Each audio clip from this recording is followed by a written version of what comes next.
Well, you think about a town like Flint, Michigan, and here nobody's getting sick initially from drinking the water. It doesn't have Giardia. It doesn't have Cryptosporidium. It doesn't have any of the E. coli because there's chlorine in it. So the chlorine, important for people to know real quick, by the way. Is chlorine something you want to drink? No. But is the chlorine itself the biggest problem? Not really. The problem is when chlorine does its job well. And when it does its job well, chlorine molecules come in contact with these parasitic organisms or any organic compounds. And there's a reaction that occurs. That reaction creates what are called trihalomethanes. Those trihalomethanes are carcinogens. So when the chlorine, it's like if you weren't worried there were biological or organic contaminants in your water, then you wouldn't need to put chlorine in it. So if you're worried that there are and you need chlorine, then that chlorine's going to be reacting with that stuff. Right. The reaction product is a carcinogen. Well, this is the crazy thing, dude, is that like everyone's so paranoid about drinking from springs. It's like, dude, you should be paranoid about drinking tap water and every kind of bottled drink that you buy commercially that's made from tap water. Like, to me, that's infinitely scarier. Yeah, it's definitely scary. I think it's scarier too. Okay, that said, that's a problem, but it does kill those organisms. So here you are in Flint, Michigan, you're drinking the water and you're not getting the runs from it. It's not making you initially gastrointestinally ill, but you're getting like a lead contamination problem. So the point of that is not to pick on that municipality. My point is that municipalities are very concerned with there being contaminants of the biological kind, but not always concerned about the contaminants of the agricultural or industrial kind. Right. That I don't even remember how we got here. Yeah, well, one thing that I've tripped on too is areas like, again, I keep referring back to Colorado, but between where my dad lives in Grand Junction and Aspen, the highway that you travel on is the I-70, right? And the I-70 runs along the Colorado River. And in that particular stretch, actually specifically between Glenwood Springs, right? Another town, Springs, because there's tons of springs there. Great hot springs too. But between those two towns, it's an hour and a half drive or something. There's fracking operations the whole way, meaning they're drilling down to get natural gas, which, hey, I love having natural gas pumped to my house in LA. I can turn on the hot water anytime I want. It's great.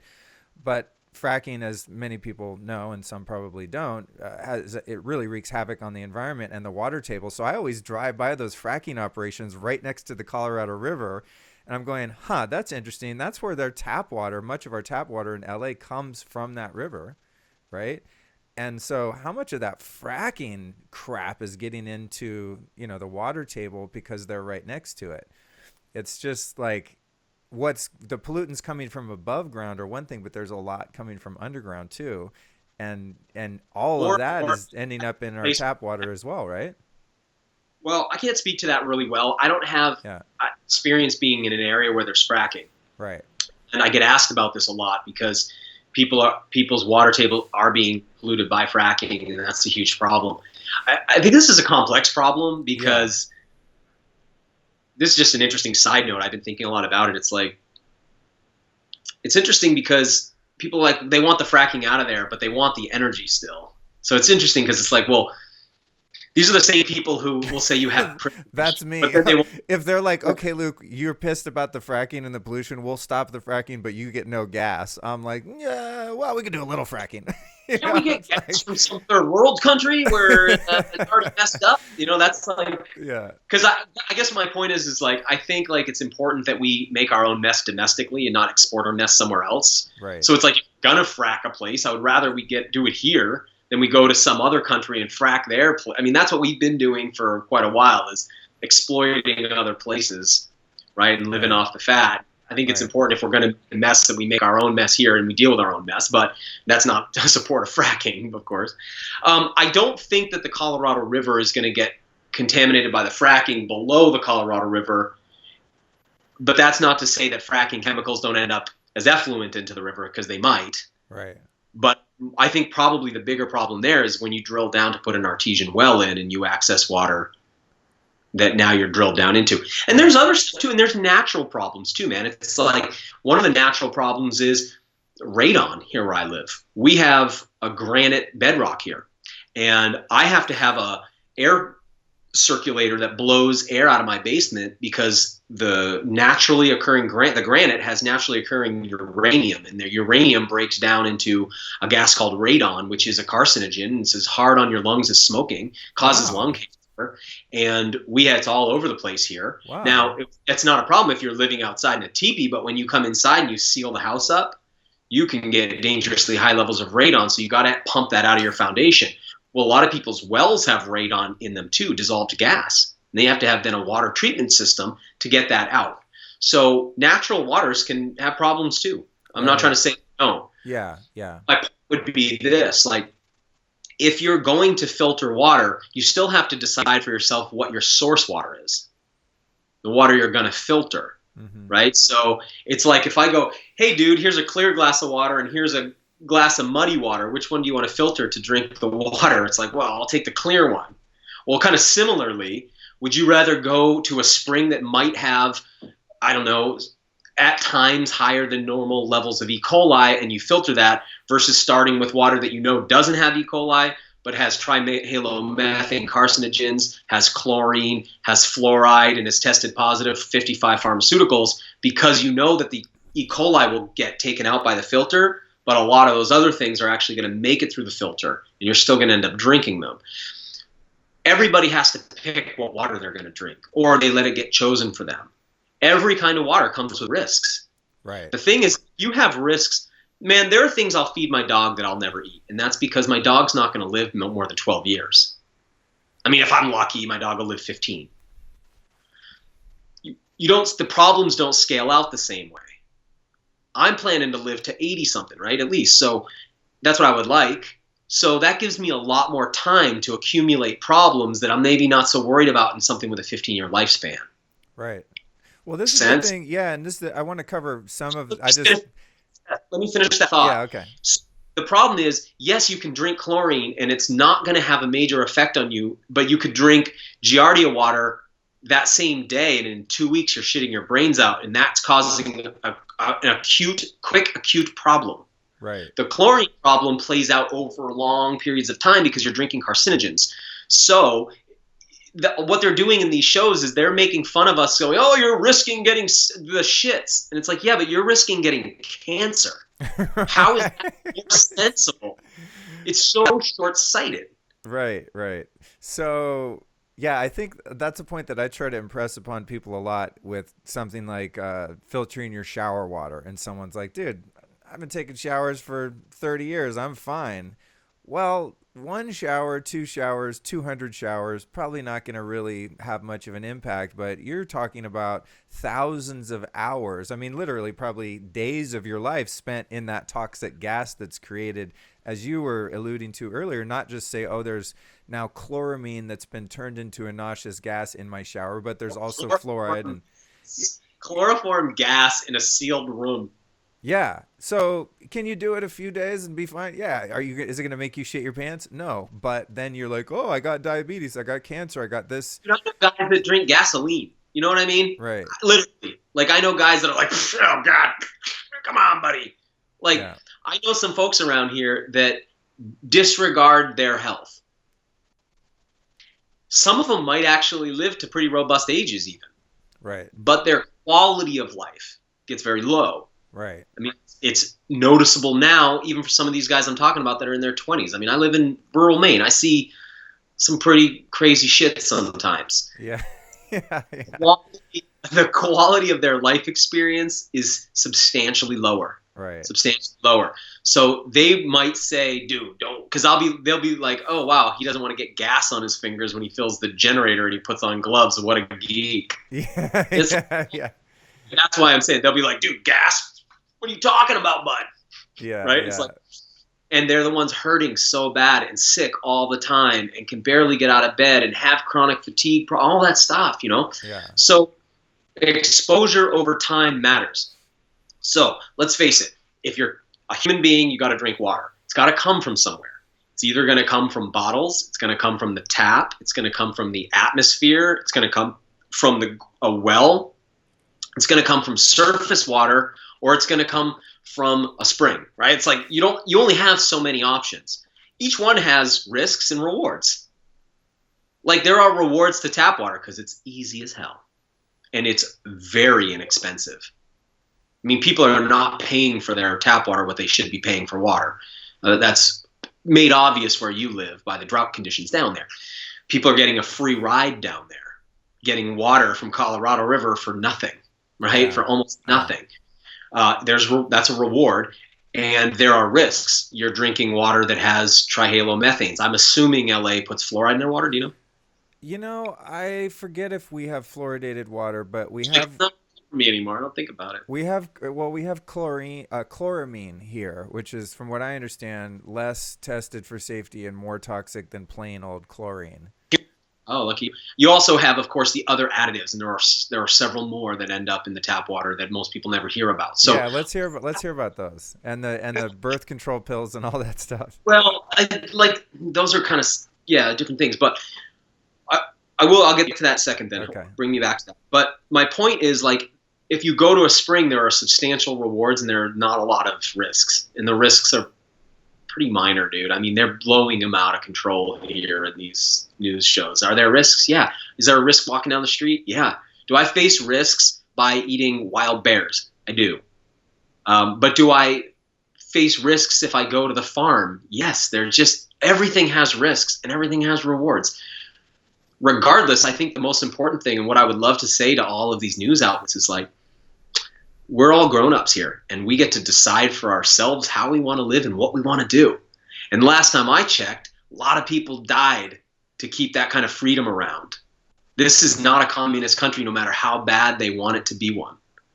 This is not a communist country or a Marxist country, no matter how hard they're willing to twist reality on the news to try to make it seem like it is one. This is a free market, in fact.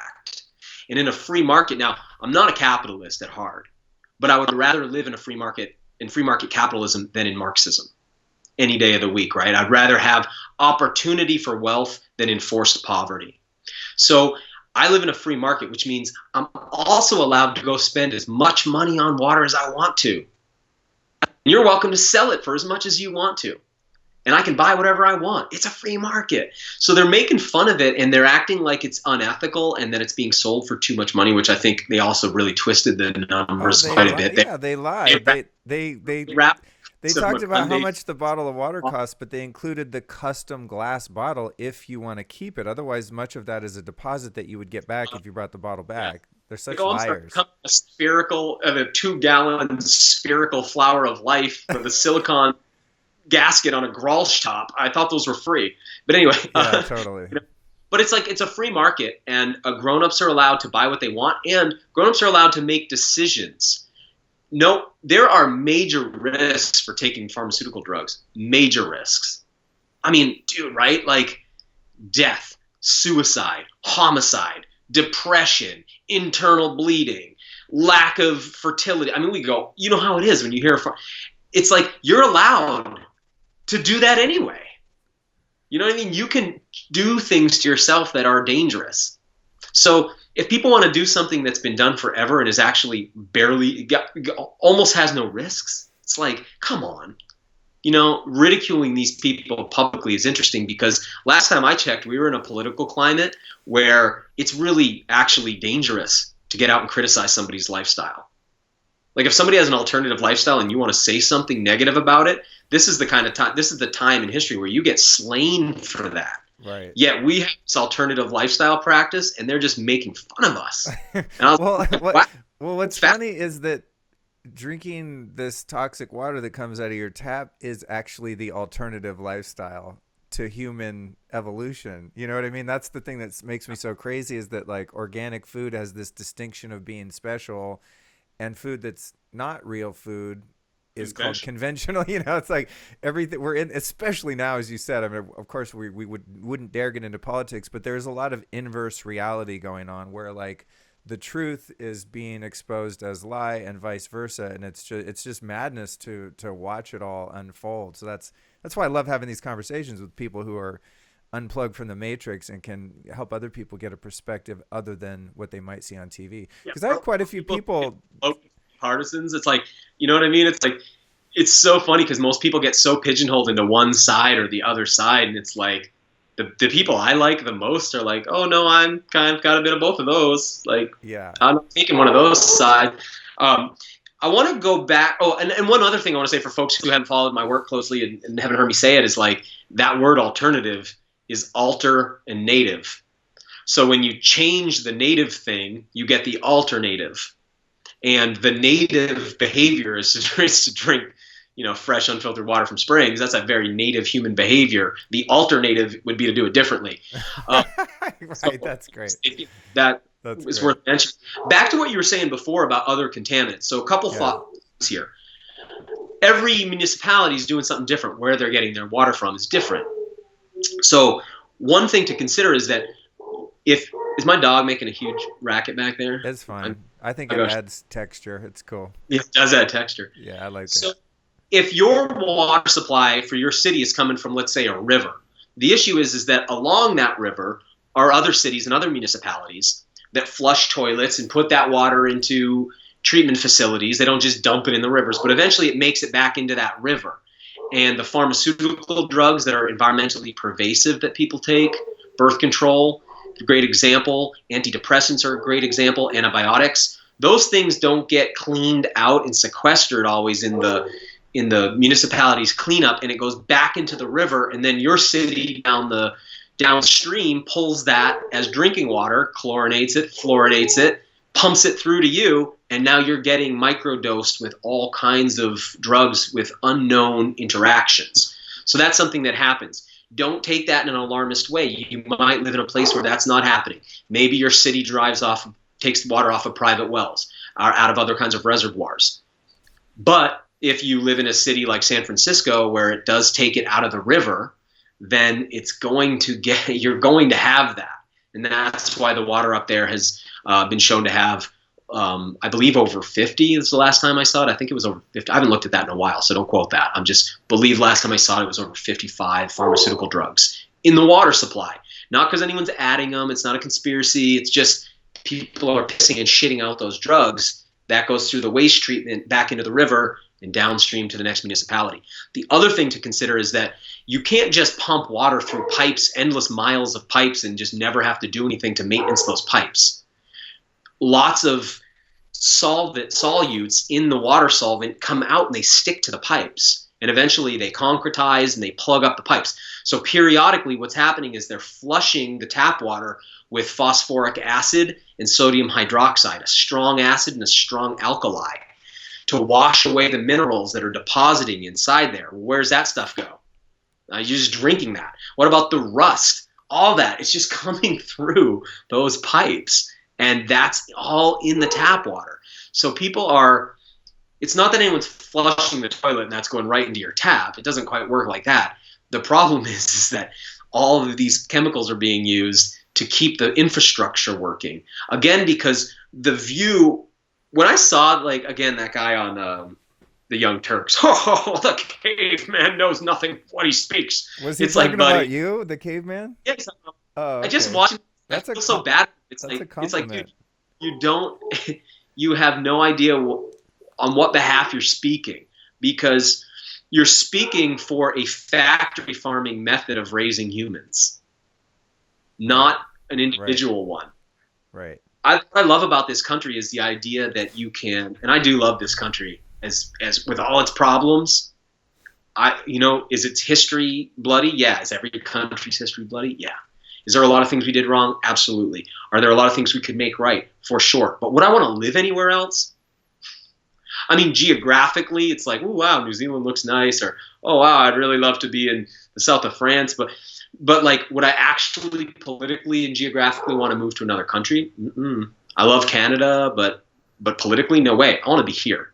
I think this is a great place, right? I'm One of with the things you I love too. about it is Here's the weird thing in today's climate, Daniel, is that if you're patriotic and you love the country that you live in, which in our case is the United States, then it's automatically from a certain perspective, culturally, it's automatically assumed that you hate other countries.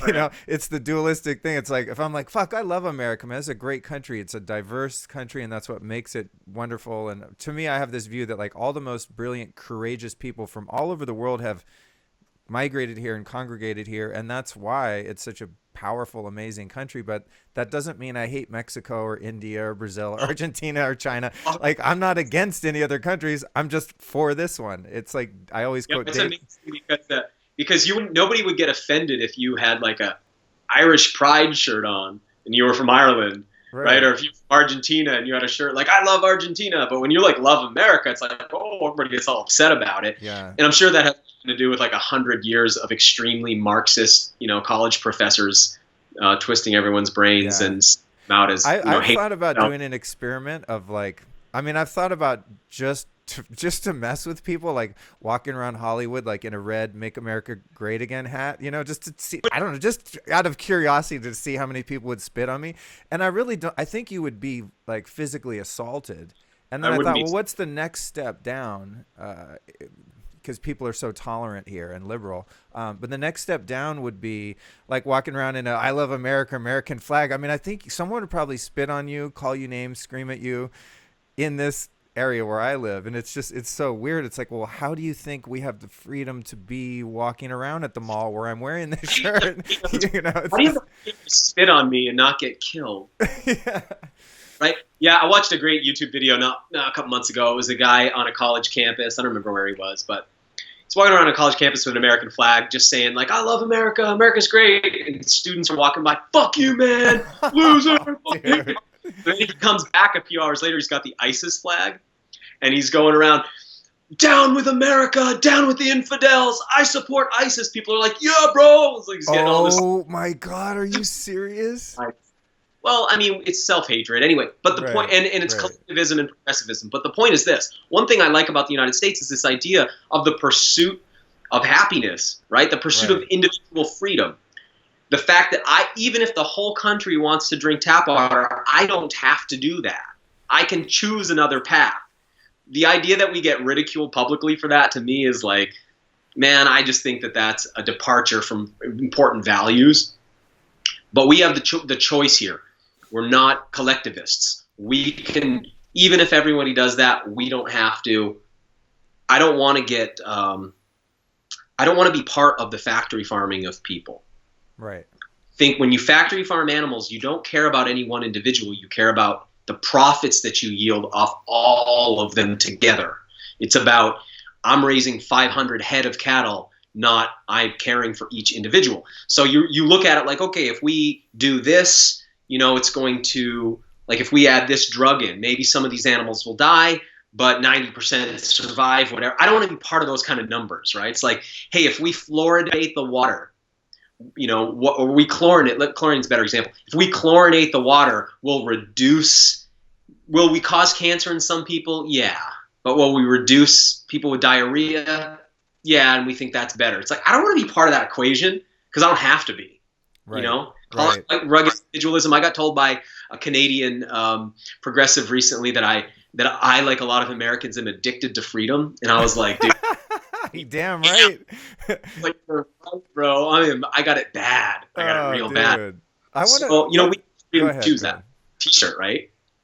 Yeah, I just it's a funny time we live in, and you and I have had a lot of less edited conversations about this whole social phenomenon that we find ourselves in now. It's refreshing to talk to someone that has a broad perspective. Back to there's two more sort of conspiratorial pieces that I want to cover, because this is something that the mainstream media has used as another weapon of in their arsenal of like points. And one of them is people are being quoted like, oh, there's fluoride in the water and it's a mind control drug and it's put there for some by some evil overlords, as was apparently done in Germany during World War II. So that it's a conspiracy. Like, in other words, fluoride should be in the water and it's not there for evil reasons. There's a purpose to it. And I've never seen any proof that there's any good reason to have fluoride in the water. So what are some of the negative effects of drinking fluoride? Why do you think it's in the water? What's up with that whole piece? Yeah, well, there's some backstory that's important. First, I want to say this. A lot of times people are going to be like, well, sometimes there's fluoride in natural springs. And it's like, yeah, but it's a different kind of fluoride. It's not, this hydrofluorosilicic acid that they use in the municipal water supply. So naturally occurring fluoride in a spring is not the same thing. So don't get fooled or waylaid by that. That's one of the games that people will play with you on this one. Okay, as I understand it, again, I'm not a historian, not a hydrologist, I'm not a dentist, and I don't work in any of those fields, but there, I was talking about before, like there was almost no game animals left. Like the United States was like Dust Bowl too. That was another problem. Like we had run the land here down. The bison were gone, the turkeys were gone, the deer was gone, the whole bread belt turned to dust. And at that time, we kind of rescued the food production here with industrial inorganic fertilizers, right? Part of that was the mining of phosphorus, and out of that comes the byproduct of fluoride. Okay, so phosphorus is one of the fertilizers that we use. With me? Yeah. Phosphorus is also a component of your bones. So your teeth and your bones, and teeth are bones, are made out of what's a mineral called apatite. And apatite is calcium phosphate. Okay, phosphate mining, because fluoride has an affinity, just like calcium, to bond with phosphorus. So in the ground, it's bound there. And when they were getting this phosphate, they'd have a byproduct of fluoride. With that byproduct, they were like, we got to get rid of it, essentially dumping it in different locations. The problem was wherever you put it, it created dead zones. If you put it on the surface of the earth, it killed everything. If you put it in the water, it killed everything downstream. If you put it up into the air, it rained down and just killed everything around the factories. So they needed a way to off all of that fluoride. Don't quote this part, or can you Google real quick? Sure. While I'm talking? I think Can you so. see if Freud's nephew, Edward Bernays, Yeah. is who got fluoride put in the water? Oh man, this is getting deep. He was involved in that. Can you just check on that real quick? Yeah, let me see. This is the first time I think I've ever Googled something while doing an interview.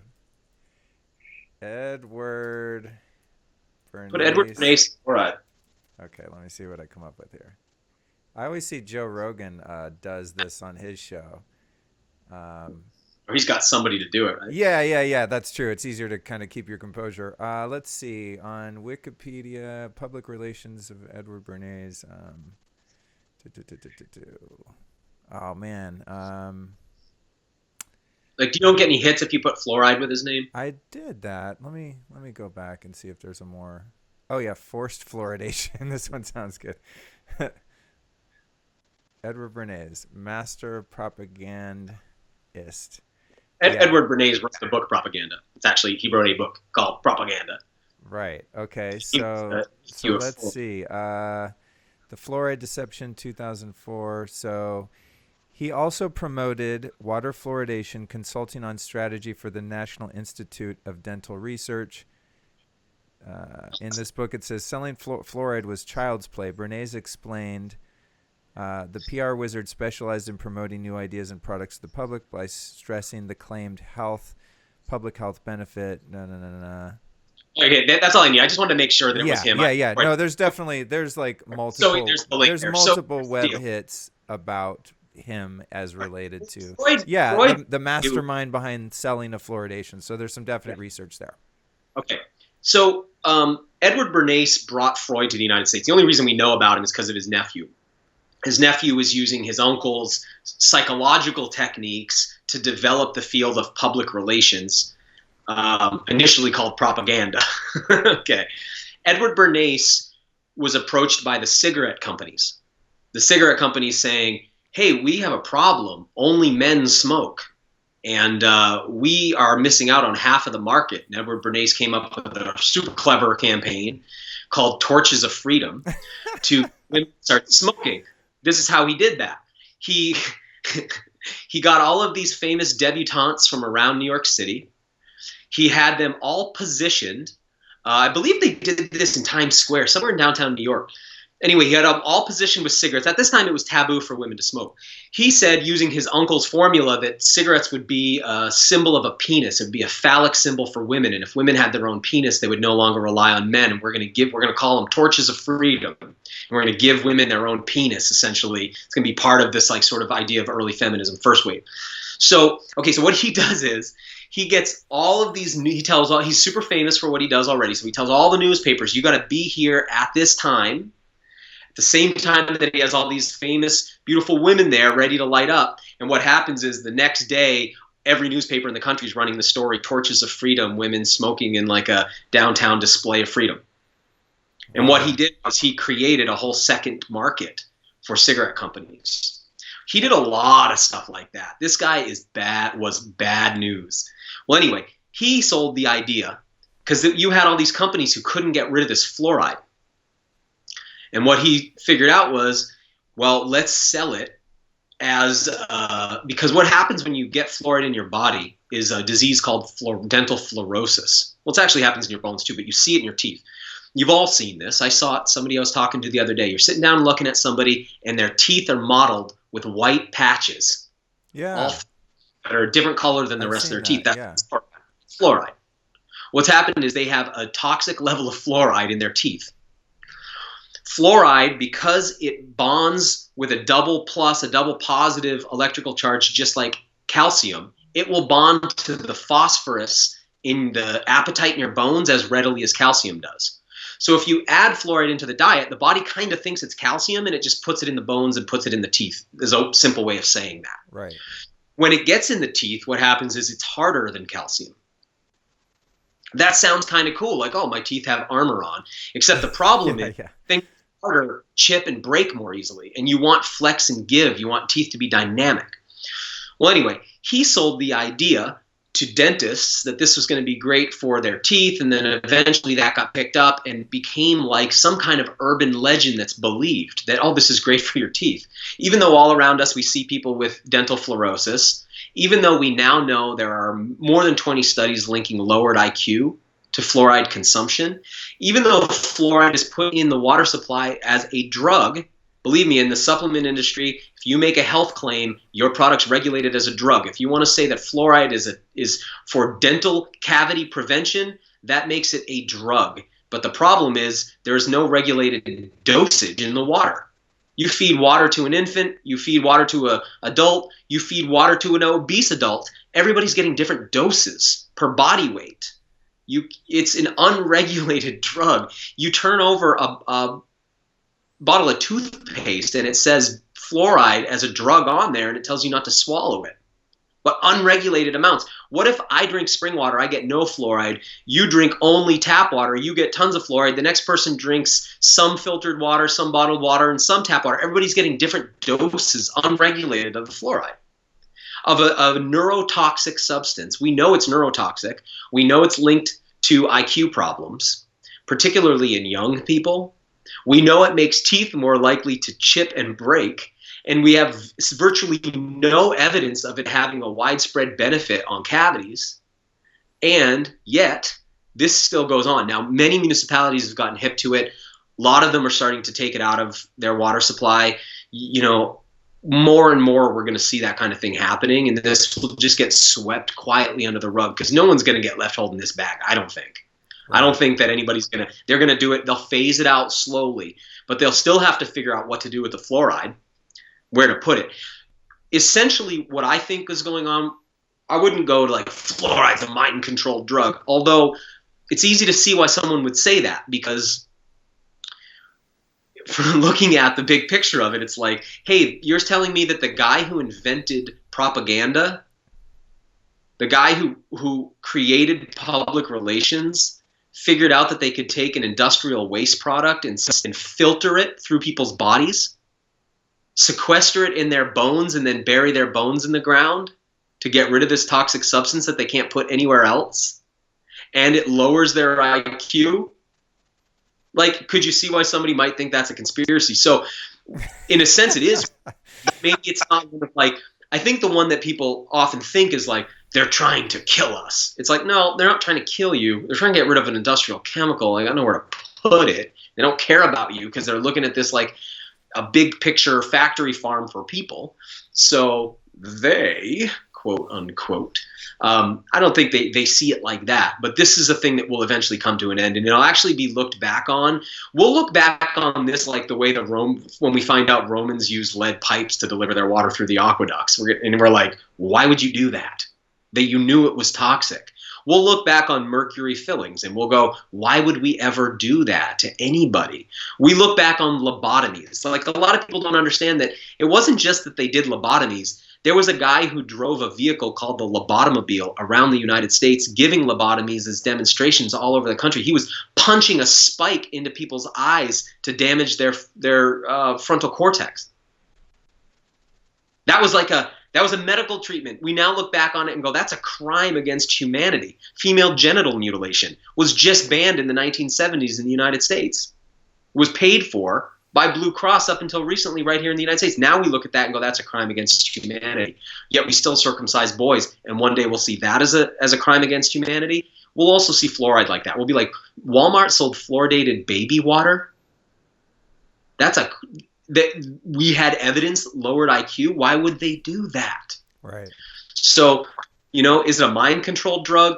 That's inflammatory language, but does it have a place in our water supply? Absolutely not. It's not justifiable the way chlorine is justifiable. Fluoride is not justifiable. Incidentally, both fluoride and chlorine fall into the same category of minerals. They are in the halide group, along with bromide and iodine. And all of those molecules, the problem is we are getting way too much fluoride. We're getting way too much bromide. We're getting not enough iodine. It's just an interesting situation we're in. We're getting chlorine, plenty of it, but we're not getting enough iodine. And the problem is that these things have similar charges, so we end up bioaccumulating the bad stuff and not getting the good stuff. I want to give a shout out to a film that you turned me on to about Edward Bernays and just this whole thing. As an aside, it's called Hypernormalization, a 3-part, and we'll put it in the show notes, a 3-part. For that one, I turned you on to the century of the self. Oh, that's right. That's right. The century of self. The self. The century of the self. 3-part PBS documentary that shows in explicit detail how the modern world was convinced to adopt an egocentric model of living.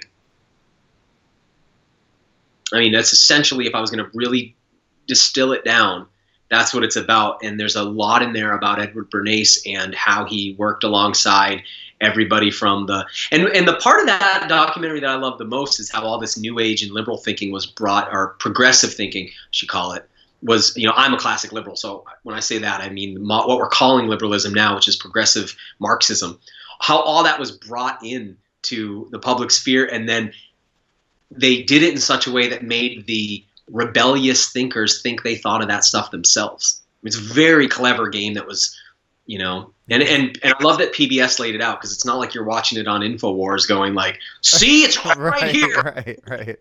Yeah. Well, you can see all of that playing out now. So definitely, we're going to definitely link to that, because it's fascinating stuff. And it in the context of what we see now in the media, it makes perfect sense. You go, oh, I get it. I mean, it all starts to really pull it together. So I think what would be great, perhaps in summary of like this super deep dive, which is exactly what I wanted, and I think is providing an immense value to people. Maybe we could do a little a hierarchy of water, so that if people's heads are spinning at this point, well, because they're so full of fluoride maybe, but if their heads are spinning at this point and they're just like, okay, so what do I do? Where do I go from here? People often ask me, okay, what's the best water? And then the second and the third and the fourth. For your average person, living in an industrialized country as we are, what would be, your hierarchy of water personally if you had choices? Yeah, and I don't want to impose this on anybody. This is just my personal view of it. Because if you asked me what my hierarchy of meats were, I would give them to you, and a lot of people would be like, well, I can never do that. Okay, I'm never going to go out and hunt any deer, so that's not realistic for me. And it's like, this may be like that for people too, but so this is my personal view of it. And hierarchical thinking, I understand, has limitations too. So but I'll do it because I think it's important in this context. So my hierarchy of water would be high quality springs first, would be my favorite place to get water. So those kind of springs we were talking about, not the everyday spring, but those special springs, those high altitude springs, those ones that have long histories of people going to them because they believed they were healing. And after that would be, springs that maybe are still great but don't have that kind of reputation. After that, it would be water from a good quality well. And wells are all over the place. Some are shitty, some are great. But some people have really great artesian wells. I don't have a great one here at my house. There's a lot of sediment in it, so I don't like to drink that water. But I've been to wells that are fantastic, and that would be kind of next for me. So that'd be like my top end of the hierarchy. A lot of people bring up well, what about rainwater? It would be well, it'd really depend on where I was. I wouldn't want to drink the rainwater, in LA because it's filtering down through that smog and all that's going to end up in the water, right?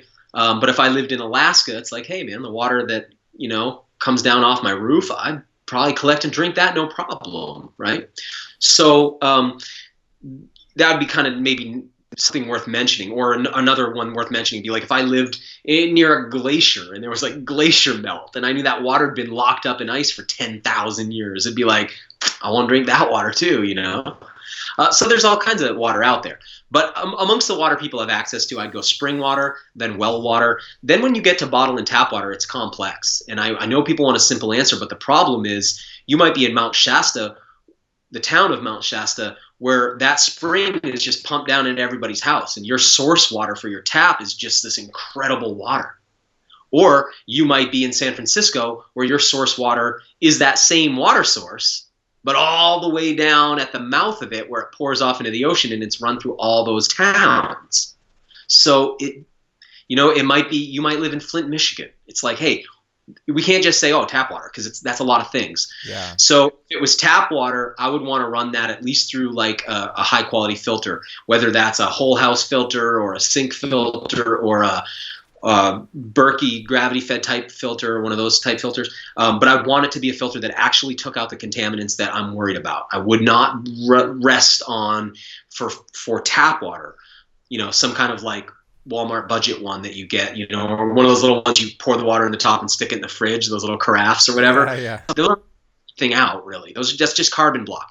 You're going to want something more serious, and I'll leave you to that because I know you have a bunch of links, Luke, that look really great.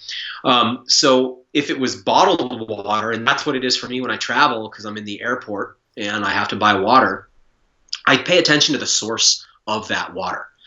So in other words, when you go to the refrigeration unit and you're looking at all the water for sale, when you look at the water from Nestle, when you look at the water from Coca-Cola or Pepsi, those are filtered tap water with injected minerals. But then you have other ones that are sourced from actual spring sources.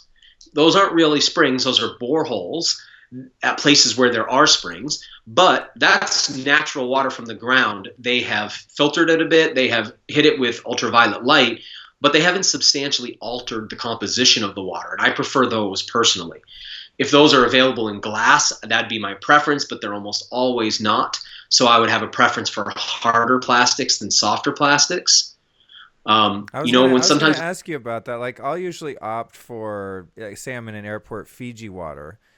And one of the reasons is because it's in that hard plastic, which just seems in its nature more inert than one of those crinkly little Arrowhead cheap-ass plastic bottles. It just seems in terms of leaching plastic into the water, that the softer, crinkly plastic's going to have more of that in it. It's just an intuitive. It's been a while since I've looked at this now because I'm so out of the loop of it, but I believe the one you want is number 1 plastic. Okay, right.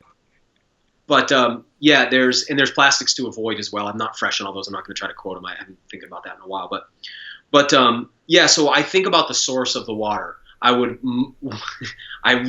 burns me. Sometimes you get to an airport, the terminal where there's only smart water. Yeah, they have a monopoly. Yeah, it'll be every refrigerator has Dasani. Has that. Other times you're oh, they have Poland Springs, they have Fiji, they have at least a few options. A lot of times I'll go, if there's a Pellegrino in glass or something, a lot of times I'll go with that. if it's temporary, but if I'm somewhere long term, that's not, I can't live off of that. So I'm going to have to get some. Yeah. So I look at where the source comes from and make sure it's a legit water source and not a municipality.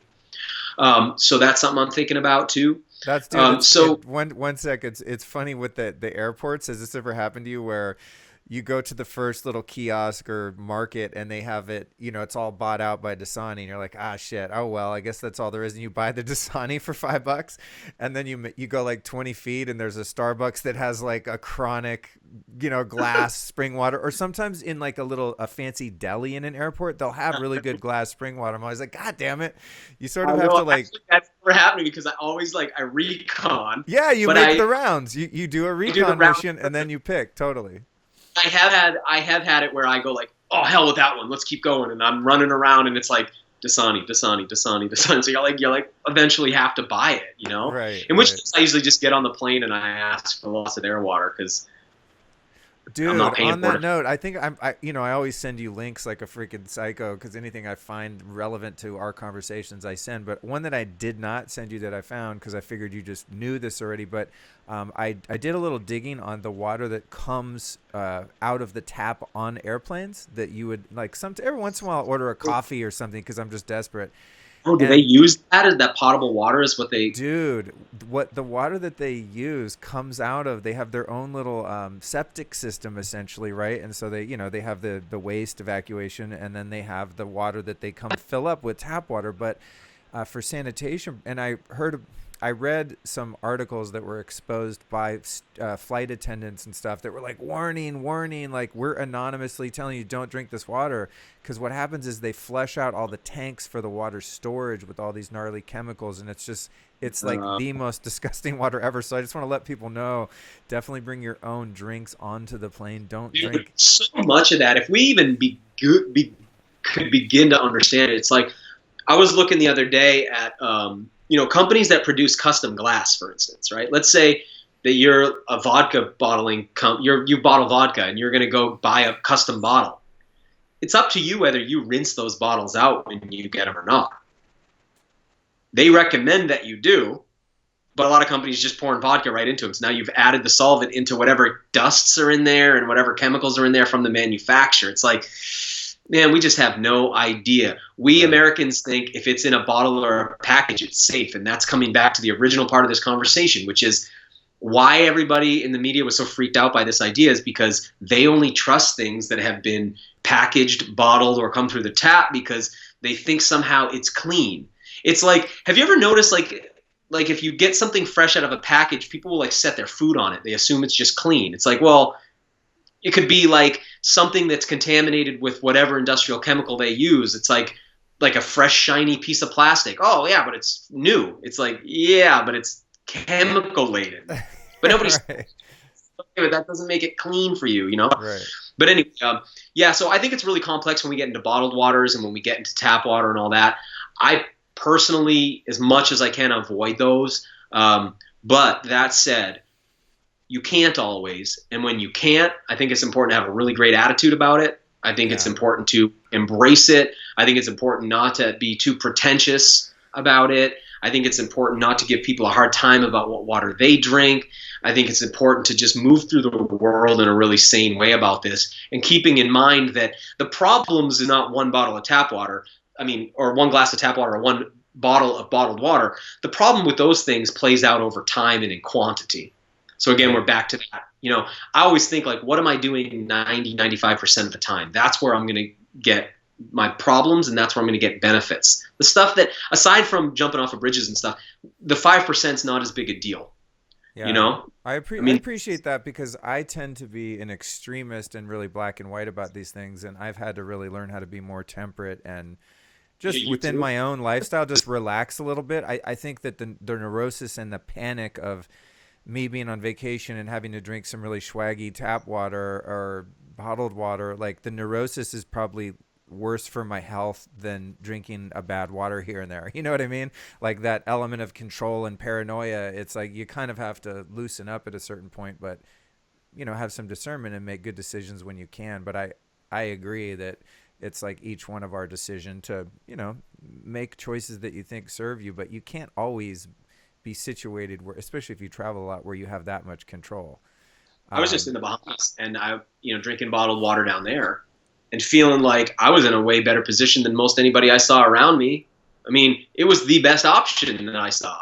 Right. And the way that the ecosystem was looking there, I wasn't fixing to be drinking out of any, water sources I stumbled onto either, to be honest. I mean, yeah. Just, I want to say one more thing too, kind of on this note. It's like one of those logical fallacies I hear all the time in talking about food and water and such is people go, well, that's not going to solve the world's problems, Daniel. 7 billion people can't have spring water. It's just not going to happen. It's like, right, I never argued that it could. I don't think it should. That's not my argument. This is for people who are interested in this. So not everybody can hunt. Not everyone can forage. Not everyone's going to go gather their own spring water. It's a lifestyle choice for people who want to take it. It's there for you if you want it, and you can just bypass it too. And you could live an extremely fun and healthy life without these things. You can filter some water, you can buy grass-fed meats, and you can eat high-quality fresh vegetables. You don't have to do it like I'm doing it. I mean, that's just something I love doing. I won't attack you for it, but don't attack me for choosing this lifestyle, and don't attack me because my lifestyle can't be done by everybody. Because it's also true that not everyone can play golf, and not everyone can surf, and not everybody can drive a car. It's just not sustainable. But we don't go around telling everybody to stop doing those things. So yeah. Like, you shouldn't do that because not everyone can do it. It's like, again, we're not in a communist country. This is just the lifestyle that I'm choosing and I really enjoy. If this stuff excites you, I want to invite you out onto the path, because for me, this has been like the greatest adventure. The greatest adventure is not like going on a safari or like going on some cruise somewhere or going on some all access paid vacation. The exciting thing for me is actually going on the adventure of finding the things that I need to live out there in the wild world. That's really exciting. So, back to what we were talking about before, I'll be creating new projects to share with people how to do this. But I've already created a project called findaspring.com, and that helps you to find springs. And so just go to findaspring.com, put in the area where you're hoping to find springs. And we have a great database around the world, but definitely in the United States, Canada primarily, where, we can lead you to a spring in your area. And we have millions of users every year actually out there doing that. I mean, it's been unbelievable to us how much traffic that website gets. So if you're interested in finding a spring, that's a great way to do it. And that's totally free. We don't charge anything for that service. We don't even sell anything there. So you can always go over there and find a spring. Dude, I've been to countless springs in this country that I found on Find a Spring. It's really fun, when you get into the habit of wanting to go wherever you travel and find native natural water there. It becomes a really fun part of the adventure. I mean, the only place I think I've traveled that I haven't done it is in New York City, because I just barely get off the freaking island. But man, I've done it in Atlanta, Colorado. I just all sorts of different random, even in Dallas. I drove to the outskirts. I found some water from Find a Spring. It's amazing. And what's really special is when you locate a spring from you can go to, what I find a lot is you go to the local health food store and just ask the people that work there, like, hey, are there any springs around here? They're like, oh yeah, duh, it's the 5-mile marker on Highway 64. It's like, they'll tell you exactly how to get there, the whole deal. And then I've uploaded at least one spring to the site myself because it was on there, but the directions were really crappy. And I was so pissed that I was out on this wild goose chase because someone left a sloppy, breadcrumb trail on Find a Spring, that I redid it. And I was very explicit about exactly how to get it, the TDS of the water, the temperature. I went all out, and it's the one in Truckee. It's called Boca Springs outside of Tahoe. Oh, cool. And I've met countless people, dude, that are like, hey, I'm from Tahoe, and I saw your post on Find a Spring, and I went to the spring and got that water, and now I listen to your podcast. I mean, how cool is that? That there's this sort of underground network of people that are just really enjoying being out in nature and participating with our ecology on that level. Dude, that's so cool. That makes me really happy to hear that, and thank you for putting that post up. And I want to let people know, like, we don't vet those springs. We can't go to them all. We're not, it's a small, non-profit project. So, we don't vet them. And we can't answer a lot of questions about those springs. I haven't been to all of them or anything like that. I mean, we just don't have the project doesn't have those kind of resources. So, this is the kind of thing we talked about it before. It's a self-responsibility path.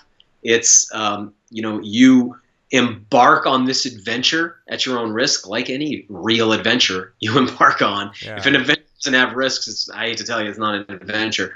It's something else. But you do this, because you choose to as an adult and you want to go have fun. And I can't, we have to put the disclaimer up, like we can't be responsible for what you choose to do. But one of the nice things about these springs, it's pretty comforting when you show up at the spring and there's a line of 10 people there who are all drinking that water already, or you go to that spring and you hear, oh yeah, my family's been coming here for 50 years, or you go to the spring because you read 30 comments of I love this water, I've been drinking it every day for 10 years. It's like those kind of things really help make this a lot easier. And it is cool when you link up with other people who do this, huh? It's like, yeah, so, and obviously you guys are, as you said, in a position to verify a spring safety or not. But what you'll find in the comments on Find a Spring is a lot of people will really do their research and post the results. You'll even see things on there that are negative and warnings, like, "Hey, I talked to the ranger and he said that there's bacteria in it, so enter at your own risk." Like, people will actually warn you and kind of give. a couple times. I just want to say, in fairness, I haven't ever talked to a ranger who has said anything but that. Do you think that's the local water companies that don't want people to go there and they're like trolling? I think the ranger does not want you to call up his boss and be like, I talked to, Ranger Jim, and he said that this water's fine, and now I'm in the hospital with Giardia. Right. He's just going to tell you, like, nope, everything needs iodine or boiled, buddy. Right, But, right. I mean, that's just something I've noticed. But, Yeah. you want to talk to people who actually visit the spring, is they're the ones Yeah. who are. Well, I think you can usually tell too when you see lines of people there filling up. I mean, if everyone was getting the runs, no one would go back there, at least locally speaking, So that's super cool. So I want to encourage people to check that out. And then, yeah, man, I mean, I think we've covered. Actually, I got one more thing I want to say. No, let's go for it. Go for it. Yeah, well, I just want to say this. There's a lot of people. The media is calling this a lot of things. They're calling it living water, live water, raw water. I like two terms I like to use: wild water, and I like unprocessed water. I stay away from calling it living water because that's meant metaphorically. But for people who have any kind of biology background, when they hear living water, it sounds like there's living organisms in that water, and that most people associate with plants. Right, okay. So saying living water, most people mean it like spiritually alive. Right. And I think that one thing we have to be really careful of, like if you've ever been involved in veganism, vegetarianism, yoga, meditation, any of those things, we have all this language that we use that doesn't translate over very well to the mainstream and makes us look a little kooky. And I think we need to be mindful of that. So there's one of them, mindful. Yeah. When I drink this water, I can feel the living prana activating my chakras and connecting me with the Atlanteans. And, you can take it pretty far. This water, I feel Lumerian crystal energy in it. My favorite one was a buddy of mine out one day. We were at a cave in Sedona, and he told me, there's so much dolphin energy here. Dude, we're in a desert, bro. Anyway, so there's not been any dolphins here in a long time. So, well, yeah. I want to say one thing, Daniel, on the living water piece, and it's another thing that I'm glad you brought this up because it triggered a memory, and that's another one of these skewed media stories that came out recently. Is they were quoting our friend Makundi on his live water, and they're saying, with processed water, if you put it out in the sun and light and air, it doesn't turn green. Nothing will grow in it because that water's sterilized. Even like good spring water, as you said, is sterilized with ultraviolet light, and the bottles are clean with ozone. So essentially, that water is sterilized as something that would procreate would be sterilized, right? It has the inability to sustain and create and sustain life. And he was saying our water is superior because it turns green. Right. And if that's Robert's joke was, he goes, I thought he was funny, right? He's like, if your water doesn't turn green, you're doing it wrong. Yeah. No, I mean that's the funny. These hit pieces are hilarious, but they're actually being so deceptive because what he was saying was that if water has not been processed, the term that you're using, and you put it outside, it will grow algae because there are microorganisms. Well, there's algae in it. There's microalgae in it, and those algae will synthesize in the presence of sunlight. So one of the things about gathering spring water is you got to keep it out of sunlight because that algae will bloom, because Right. it's a living system. I think of water that comes out of the spring as being like the seed of an ecosystem in a Oh, way. right. For You know what I mean? sure. For Like you sure. put it Yeah. out there, and that cup will turn into an ecosystem. So And yeah, and it's also true. and also when you're out spring hunting, because McCundy and I chased some coordinates the other day. One for spring we found, the one in the Hollywood Hills, which I got to test first, and then we found this other one maybe an hour outside of town. And you go to the coordinates, pull the car over, and you're like, well, where the hell is it? You got to hike way up in this ravine. It was pretty treacherous, but how we knew it was there is you can see where the greenery is, especially That's in how a you, in a arid yeah, environment. I mean, Southern yeah. California is essentially a desert. And so you look up in this ravine and you're like, oh, you can see about a quarter of a mile up there. There's a little green patch coming out of the middle of nowhere. And that's where the spring is, And that's, like you said, it really is the seed of an ecosystem of that entire valley or ravine or whatever it is. Right. So that is the point. Like one of the reasons they do all this filtration, and this is what I've heard McConaughey trying to say this a few different ways, but it's like it's not penetrating into these pundits' minds. He's trying to say, and he wrote something about this the other day too. The reason they're filtering several of the processes that they do in these plants that bottle water is not done because they're afraid of you getting sick. They do it so that they can get shelf stability on the water. If they didn't do it, the water would turn green on the shelf, not toxic green. You can drink it. It's algae. It's like if you've ever eaten spirulina or chlorella, it's like it's just green algae. Oh, that's true. I never thought about that because I'm kind of afraid of the algae. That's No, the hilarious. algae is like not a toxic. That's a non-toxic, but and in fact, it would be nutritional at some level. But that won't sell on the shelf. So they do the initial submicron filtration, they do the UV treatment, they do the ozonation, so that's a sterile product, kind of like when you open a Band-Aid, sterilized, right? That Right. gives that bottle shelf stability. So do with that what you will. That it's fair to say living water, but the problem with saying living water is that a lot of people hear that and they're like, dude, that's the last thing I want is living water. Right? Right, right. So people hear living water and they picture in their guts going like gurgle, gurgle, gurgle. Right, right. The other one is raw water. Now, raw water has that name also. The problem with it is just people hear that and they think when you're talking about raw liquid, they think of sewage, raw sewage. Yeah, So yeah. raw Or water, I like say, raw fish or raw meat. Like there's nothing that you would ingest normally that's raw that would have a positive connotation. unless you're a raw food person. Right. Yeah. Yeah. I didn't think about it. Yeah. And Yeah. The raw vegan 4 or situation. Yeah. 5 years, and then you'll realize that it's stupid. So, okay, I think that I like how you raw. threw that in there. Uh, Little trigger right I at can the say end. Bing. Gotcha. my black. I literally have my black belt like 2 degrees above it in raw foodism, so I can say that. Back to it. I think raw water turns people off. I think living water turns people off.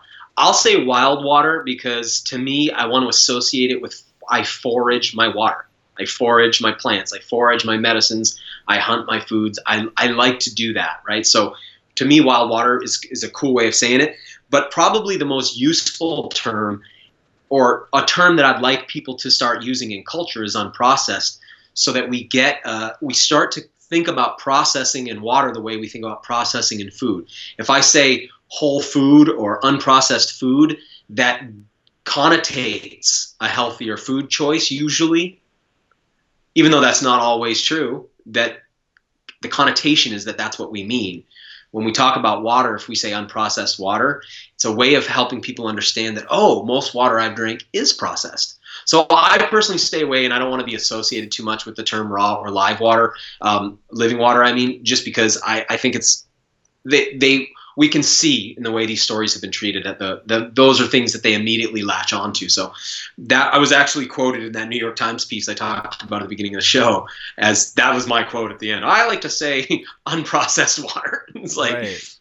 Well, the dude, the story. way you frame it in terms of shelf life of a water that a company's going to bring to market, then you think about processed food, and in the 1950s after World War II, and we had the current state of factory farm agriculture and all of that kind of came into existence, and big grocery stores, not the local butcher, when that whole transition happened, then we had TV dinners and processed foods that came in a package that had shelf stability. And the same thing happened with our water.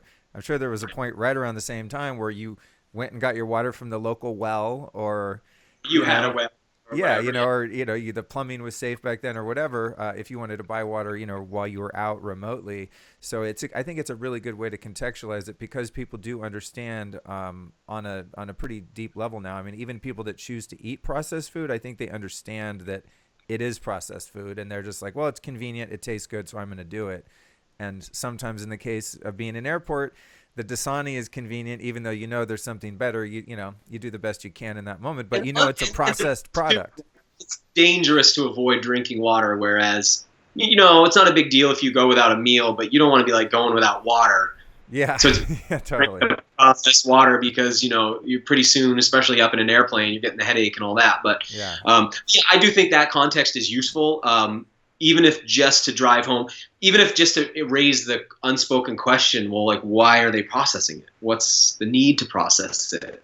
What kind of processing you're talking about, and what's taken out of it? So, yeah, water's a much more complicated thing than we've given it credit for. yeah, yeah. Not the simple H2O we always thought. And I see huge changes happening in culture, and that's why I'm sitting back watching this big bonanza of activity in the media and thinking, if you guys wanted to get rid of this, you just did the worst thing you could do. You're out there creating martyrs.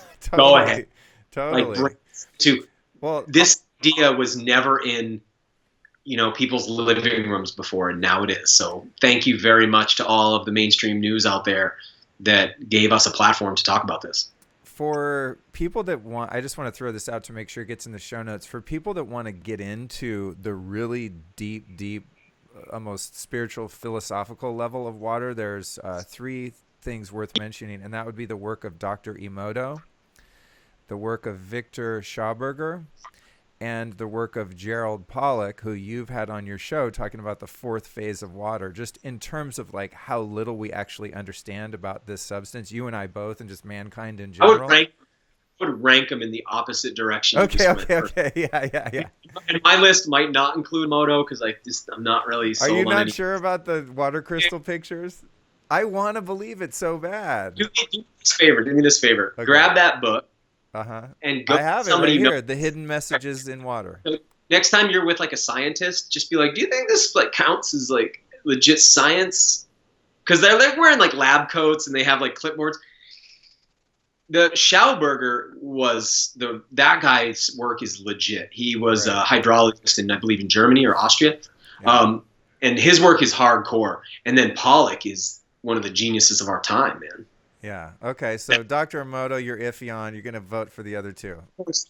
Well, I like Emoto for like postcards and like what I mean. It's like that. Like it's like a cool, but I'm not sold that there was any legit science being done. Right. Maybe, but I mean, I don't think so. And we're not seeing all the photos, right? They show you 2 photos. It's not like those are the only photos they took. Right. For people listening, you're talking about like we take a bottle of water, one person, you take 2 bottles, take a bottle of water, split it in half. One person takes a glass of it and calls it a jerk. One person takes a glass of it and tells it they love it. Then they crystallize it and take photos. Or they play like Mozart to one and Metallica to the other, and there's like grossly deformed water crystals under the Metallica side, and then on the Beethoven side, there are these beautiful snowflakes. I just can't speak to it because I've never tried to replicate those. But regardless, conceptually, it can be pretty life changing. Yeah. To take that information in. I just don't know if it's true. Yeah. But Gerald Pollack's stuff, I mean, he's really, really legit and a scientist of the highest order. And that the work he's doing on water has it has the chance, like that work could change how we clean up water pollution in the world. It could generate technologies we never even really conceived of being possible. It could help us understand how the interaction of UV light and water with substances on the surface of the earth manufacture life. I mean, that work is like really powerful. So Yeah, I would agree with at least 2 out of 3. Cool. And I don't know if you've heard of this thing, but it's worth mentioning. I know you're not like a big biohacker when it comes to technology and stuff, as I understand, outside of your clear light sauna and whatnot. But based on the fourth phase of water in Pollock's work, there's a device that they've come up with called the Nano V that you put water into, and it extracts the fourth phase of water, this crazy powerful water, and vaporizes it, and you inhale it. And so you set this device like on a table, and you just basically sit there and work on the computer, and you just breathe in this EZ water or exclusion zone water. And they have all these white papers and studies about these insane benefits of You getting have that it? getting that fourth phase of water into your body. Yeah, it's called a Nano V. Nadine Artemis got one actually. You have one? No, I'm working on it. They're like 10 Okay. grand. You brought up my Clear Light Sauna. Did you want me to give a plug for my coupon code? Was that what that was? Yeah, yeah. Yeah, go ahead. Fair game. Fair game. No, You're the you guest. get. Are you an affiliate of theirs? Yeah, for sure, for No, sure. Yeah, I'm just, I'm I'm just slanging the clear lights on the daily, but I just, dude. I'm much more into I think partially because I'm just super geeky in that way, but also because I live in the city and I can't go walk in the forest in Maine. It's hard for me to get naked and get sun. So I use these technologies to kind of mimic some of the things I'm missing out on living in an urban environment. And you're not someone, you're not the guy sitting there with 4 lasers up your nose when you meditate every morning. But No, the I'm not. Nano V on a water tip, the Nano V is really interesting. I'm doing more Keep research posted. and You start having some amazing results. Because you know what it is, man, is I watch these things come and go, and that's the thing. And that's where I sit back and I watch them come and go. It'll be, this is the new device that's totally changing everyone's lives, and then like a year later, you don't even, it's gone. totally And did. if it was causing all those benefits, like why did it go away? So Right. so I'll just hang back in the cut and I'll watch and Yeah, see what it does. I'll get my Nano V. I'll come up with some metric by which to, record the results. Just like the thing that just came while we've been on the call is that vital reaction hydrogen inhaler. And dude, I interviewed a guy for an hour just about the power of molecular hydrogen, and it's super legit. So I'll be the one sitting here, but It then would be tied to water itself and what water actually is, which is not really the oxygen part, but the hydrogen part. And I yeah, mean, all water is burned hydrogen. that's Burned hydrogen interesting. gas. And you set That's hydrogen gas on fire, it burns. Its ash is water. right. Well, the device that I just got, it creates 4% hydrogen in the gas that you're inhaling, which comes from distilled water. You put distilled water in there, it does whatever it does, it extracts the hydrogen. They do make one unit that's 7%, which is a little bit more expensive. Then there's other ones that they can't put out that are higher concentration because they're so flammable. And you could blow your house up, make it, trying to inhale this dope hydrogen gas. Yeah, So, they run cars on it. Wow. yeah, All right. So, interesting. dude, be careful. I'll keep you posted. Yeah. Luckily, I You don't. got I don't smoke, so I don't. I don't. Yeah, I'm gonna be sitting here with the what's it called, a canella or whatever. one. You got the hydrogen thing in the other. Dude, I mean that's me. Yeah, That's just me. roll. That's my hobby. The way I look at it though, Daniel's like if I'm gonna. So I meditate every morning for 20 minutes at least, usually 20, 30, right? Every day. I don't care if there's a freaking world war. I'm gonna stop and meditate. So if I'm spending 20 minutes there, why just do the one thing? That's what like Stack it, baby. it's Stack yeah, it. it's inefficient to me to like I'm in a sense kind of wasting 20 minutes where if I can sit on 3 biohacking devices for that time, like how could I not do that? Literally, like if I'm just meditating, I feel like I'm missing out because I'm not doing the 3 other things that also Does that provide not make it benefit. not meditation though? I mean, Well, if you talk to Jeff Kober, who we've both interviewed, yeah, my teacher, he would probably not be that excited about my protocol. right. Another thing that I do that is not in the Vedic tradition is I put big earmuffs on, so it's like dead quiet because I live in a Yeah. kind of a noisy intersection, and he always says to not do that. That tradition of meditation you can do anywhere. It's a householder's version, and so you shouldn't Okay. be trying to make it quiet because that's not the point. So I already cheat, the tradition there, but I'm My just dog sits on me now, and I can't. I am stacking too because I'm like, well, my dog's kind of interrupting this, but I know I get oxytocin and she does too, so she kind of like right, right. I just take it. So I'm stacking with you, buddy. Right on, dude. Right on. All right. Well, I think we just about covered it, man. Oh, that's funny. We just hit and 3, 2, 1, 3 hours. This is Daniel Vitalis, the record longest show I've ever done. You also broke another record, and that is you're the first guest to have been on a third time. This is your third visit. Hey, thank you, man. Appreciate So that. yeah, so thank you for coming on the show, and man, I'm so glad we got to dive into this topic. It's timely right now because there's a lot of misinformation out there, so it's great to give an alternative perspective on what people are sharing on the news, etc. You already told us about a bit about what's going on. Where do you want to send people in terms of social media and websites and all that? Yeah, I would say follow me on Instagram at Daniel Vitalis. This is what I do there. I post primarily, every once in a while something a little aberrant comes out, but almost exclusively stuff that I hunt, fish, forage, cook, or turn into medicine from the landscape. And I do that with artistic photography and storytelling and edutainment. So whether you read the posts or not, if you choose to, you'll always get something out of them. And I really showcase what one person can do in their own ecosystem. So even if that's something you're never going to do, but you're kind of interested in just seeing what it looks like, follow my Instagram, and I'll be relaunching some stuff in the coming year, 2018. Look out for me. You'll be hearing about it. I'll make a splash.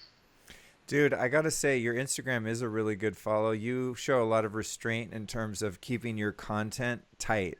That's like, I think the Instagram accounts that are really sticky in the best sense and engaging are the ones that have a narrow vision and they just kind of stick to a thing. And you've done a really good job of doing that. And I was curious, just as a follower of yours on Instagram, is you write these really in-depth captions, and I'm always wondering, is he sitting there doing that on his iPhone, or do you write them on a computer and then paste them in there? I gotta know. Breaking every rule because I write long ass blogs on Instagram, but Right. people, and I'm so grateful to my readership for that. I This is what I do. I write them on pages, then Okay.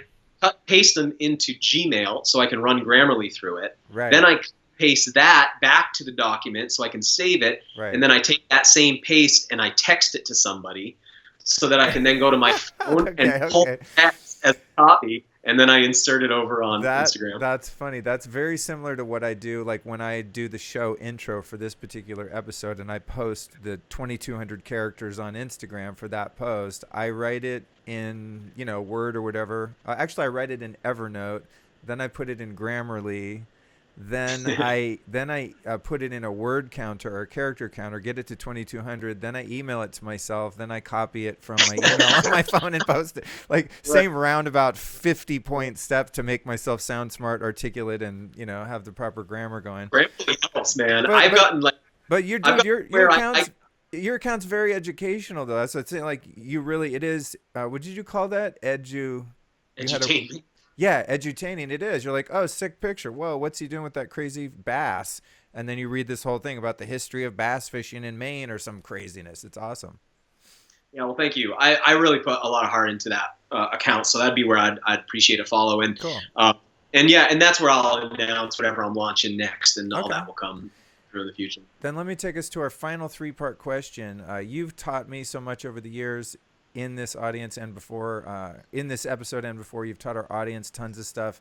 Who have been three inspirational teachers in your life and your work Yeah, that well, you might recommend that we go check out? oh, there, you just ruined it for me. Can't do it. Uh, So it I was can't be gonna, it can't I be was your gonna grandpa or something because we can't. No, it could be that too. locals. Well, there's a guy. If the stuff I'm talking about with regards to ecology lights you up at all, I would send you to my buddy Arthur Haynes, arthurhaynes.com, and he is a much more eloquent and scientifically sound rewilder than myself. Like he goes much deeper. I touch the surface of all these things, and he's been a tremendous help to me in really getting clearer on the ecology piece because I wasn't raised with it. So that's somebody. Lately, man, I really like the work of this guy called Steve Vernella. Are you familiar with him? No, I'm not. Rogan's show a few times. He has a television show on Netflix called Meat Eater. And a lot of people would hear that and be like, oh, that's nothing for me. And it's a show about hunting. So people would be like, oh, I have nothing, no interest in that. Go on to Netflix. There's 2 seasons there and just watch this thing. I mean, this dude is revitalizing hunting with a food perspective. And he's just incredible. I've read his books, and his podcast is really good. So that's somebody who I've been following as well. Let me just think for a second. One more name. Boy, I don't really even have anything coming to mind. I'm digging through my chronicles here. Geez, can I just two? If you want to But cheat, we can make your third Gerald Pollock. no, I want to make my third, but you can't Okay, you follow. got one. My third is the guy named Lawrence, who's 70 years old, who I met locally. And I want to say that a lot of times our generation and the generations around us are spending a lot of time trying to find these like famous experts all the time. And in our own community, there are elders who aren't getting to pass on the elder tradition because they are being sort of shuffled away into the shadows. And we're really the ones who are they're missing out on a really important opportunity to pass on their information. That is an important part of the human life cycle. But we're missing out even worse because we're not getting the wisdom. We think Google's enough. We think Wiki's enough, and that we can just get whatever information we want. And it doesn't actually work that way. So I just would say, I met this guy at a gas station, and he's become a really integral part of my life. And he's like grandfather to me now. And I think each one of us needs to have elders from our community in our life, even if they tell you the same story every time you sit down with them. That shit is important. And I just think we can get more out of that sometimes than we get out of the next self-help guru who comes out, because there's just going to be an endless string of us. We just come and come and come and come and come, and it never ends. But sometimes finding people in your own community with some experience and on living on the earth is pretty important. And Grandpa Lawrence changed my life more than a lot of the people whose books I've read. Awesome, dude. Great advice. I'm totally behind that. All right, man. Well, thank you so much for joining me again, dude. And I want to formally thank you again for doing my very first episode. You're my first guest. And first episode, longest episode, times back. Thank you. Yeah, man. I'm excited, and I can't wait to see what you come up with next. And I'll be watching you on Instagram and online, and eagerly awaiting for the next chapter. All right, brother.